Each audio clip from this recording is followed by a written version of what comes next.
विश्वजित नाम गरेको यज्ञ जो 11 दिनमा पूरा हुने यज्ञ थियो, त्यस यज्ञलाई पूर्ण गरेर पूर्णाहुतिका बखतमा अग्निदेवले वेद मन्त्रले युक्त भएको सुवर्णमय दिव्य रथ प्रदान गरे।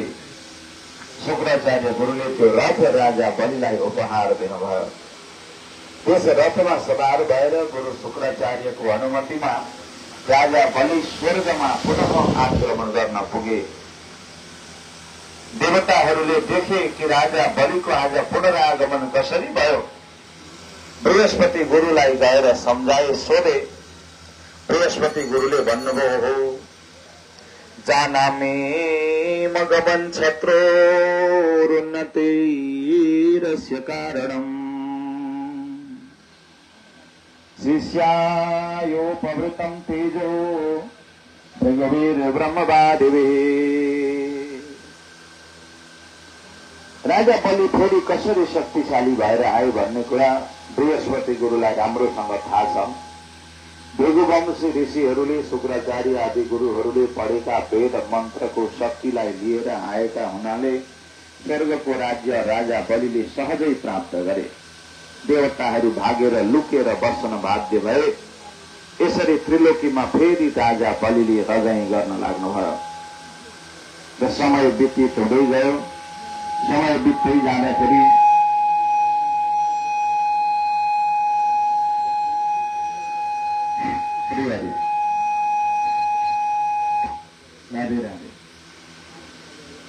त्यो राक्षस राजको कथा आउँदैछ, त्यही भएर रिसाएमा आएको।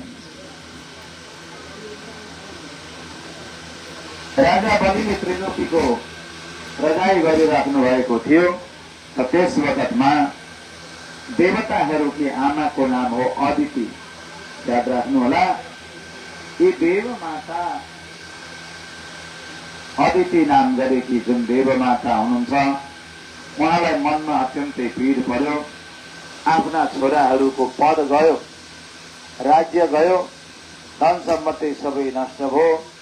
त्यसकारणले देवमाता अदिति आज दुखी हुनुभएको। राधे राधे। यो माइकले गणपति गुरु खोजेको जस्तो लागेको छ। एकचोटि आएर यसो हेरेर परतिर परतिर अलिकति च्यार पनि नहुने गरी गणेशजीले मन्त्र नपढिकन हुँदैन त्यहाँ।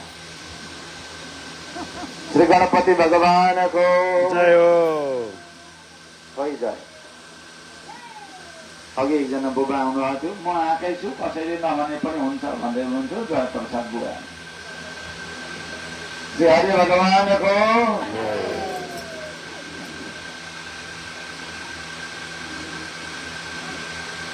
श्री हरि श्री हरि। च्यार पनि नहुने गरी बनाऊ है। ओम श्री हरि श्री हरि श्री हरि। हरि ओम हरि ओम हरि ओम। जय श्री राम।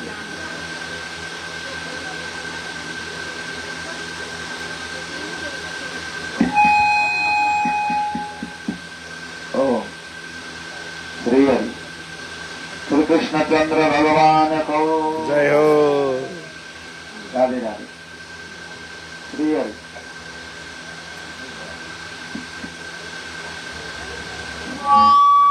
श्री हरि श्री हरि श्री हरि।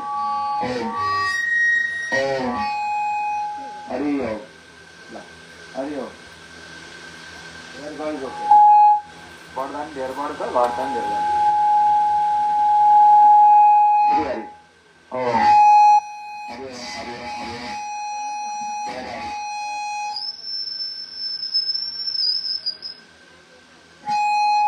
श्री हरि श्री हरि। भक्तवत्सल भगवान को जय श्री कृष्ण। श्री हरि श्री हरि।